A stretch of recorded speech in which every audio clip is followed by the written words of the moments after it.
గురవే నమః. వ్యామోహాల వలన సుఖిస్తున్న వాళ్ళ కంటే దుఃఖిస్తున్న వాళ్లే అధికం.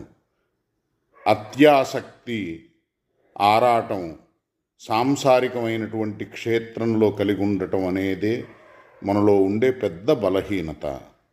ఆసక్తిరహితంగా మనస్సును పెట్టుకుంటే మనస్సు ప్రశాంతంగా ఉంటుంది, పవిత్రంగా ఉంటుంది. అప్పుడు మన లోపల వికారాలను దూరం చేసుకోగలిగే మానసిక స్థితి పెంపొందుతుంది.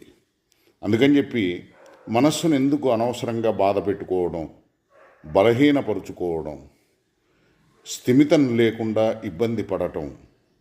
కేవలం కర్తవ్య బుద్ధితో మన పనులను మనం చేసుకుంటూ కలిగే అనుభవాలను ధైర్యంగా స్వీకరిస్తూ సంతోషంగా, ఎట్లా అయితే ప్రారబ్ధాన్ని సహర్షంగా స్వీకరించినప్పుడే మనం భగవత్ కృపను భావిస్తున్నట్లు, భగవద్ అనుగ్రహాన్ని పొందుతున్నట్లు, భగవంతుణ్ణి అపార్థం చేసుకోకుండా పరమార్థాన్ని సాధించే మార్గంలో ప్రయాణాన్ని సాగిస్తున్నట్లు. అందుకోసం అని చెప్పి వ్యాస మహర్షి భాగవతంలో ఒక అద్భుతమైన విషయాన్ని తెలియజేస్తున్నాడు.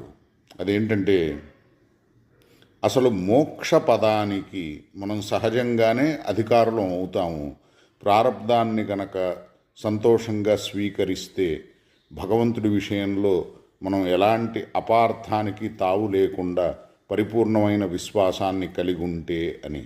హృద్వాగ్ వపుభిర్ విదధన్ నమస్తే జీవేతయో ముక్తిపదే సదాయ భాక్ అంటున్నాడు.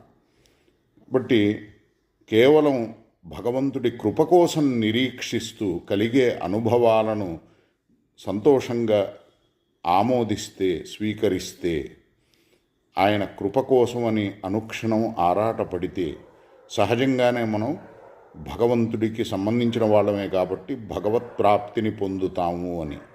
ఈ లక్ష్యాన్ని నిర్లక్ష్యం చేయకుండా, ఈ విషయంలో అలసత్వాన్ని చూపించకుండా జాగ్రత్త పడగలిగితే మన జన్మ ధన్యం అవుతుంది.